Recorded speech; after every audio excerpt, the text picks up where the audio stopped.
Hi friends, అందరు ఎలా ఉన్నారు? బాగున్నారండి? ఈరోజైతే మంచి హెల్దీ అండ్ టేస్టీగా ఉండే రోటి పచ్చడి అండి. ఇలా ట్రై చేస్తే సూపర్గా వచ్చింది.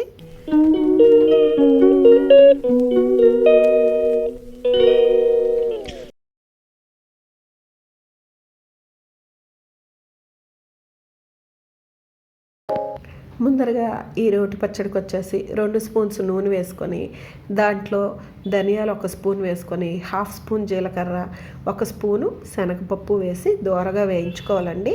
ఇవన్నీ బాగా వేగిన తర్వాత చివరగా 2 స్పూన్స్ నువ్వులు కూడా వేసి వేపుకోవాలండి. నువ్వులు వేసిన తర్వాత స్టవ్ ఆఫ్ చేసేసుకుంటే ఆ వేడికి నువ్వులు అనేవి వేగిపోతాయండి.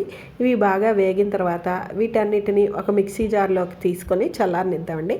అదే కడాయిలో ఇప్పుడు 2 చెక్కు తీసుకున్న ముల్లంగి 2 పచ్చిమిరపకాయలు వేసి వేయించుకొని దీంట్లోకే ఇక్కడ తగినంత ఉప్పు పసుపు కూడా వేసి వేగించుకోవాలండి.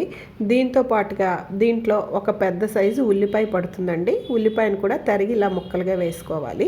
ఇది వేసుకున్న తర్వాత దీని రుచిని ఇంకొంచెం పెంచడానికి నేను ఇక్కడ క్యాప్సికమ్ తీసుకుంటున్నానండి. క్యాప్సికమ్ వేసుకుంటే రుచి చాలా బాగుంటుంది. ట్రై చేసి చూడండి.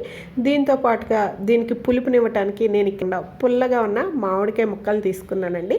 ఇవన్నీ వేసి ఒక 5 నిమిషాలు వేపుకోవాలండి. వేయించుకున్న ఈ మిశ్రమాన్ని మూత పెట్టి మగ్గించుకోవాలి.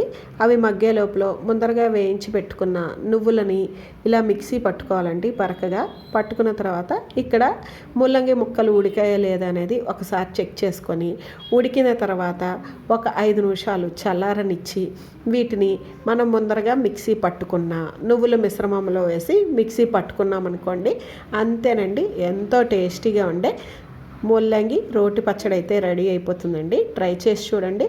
నిజంగా క్యాప్సికమ్ మామిడికాయ ముక్కలతో రుచి అయితే అద్భుతంగా ఉందండి.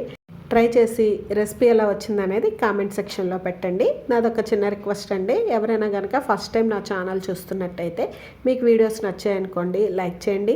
మీ ఫ్రెండ్స్ అండ్ ఫ్యామిలీ మెంబర్కి షేర్ చేయండి. సబ్స్క్రైబ్ చేసుకొని బెల్ ఐకాన్ ప్రెస్ చేశారనుకోండి నేను పెట్టే ప్రతి నోటిఫికేషన్ మీ వరకు వచ్చి చేరుతుందండి. ఈ పచ్చడికి ఇంకా మనం పోపు పెట్టుకునే అవసరం లేకుండా ఇలాగే తినేయచ్చండి. వీడియో నచ్చితే కనుక సబ్స్క్రైబ్ చేసుకొని ఛానల్ ఫాలో అయిపోండి. మరో మంచి హెల్దీ అండ్ టేస్టీ వీడియోతో మళ్ళీ కలుద్దామండి. ఇది అన్నం, చపాతీ, ఇడ్లీ, దోశలకైతే సూపర్ ఉంటుందండి. థ్యాంక్ యూ అండి. Thank you so much for watching.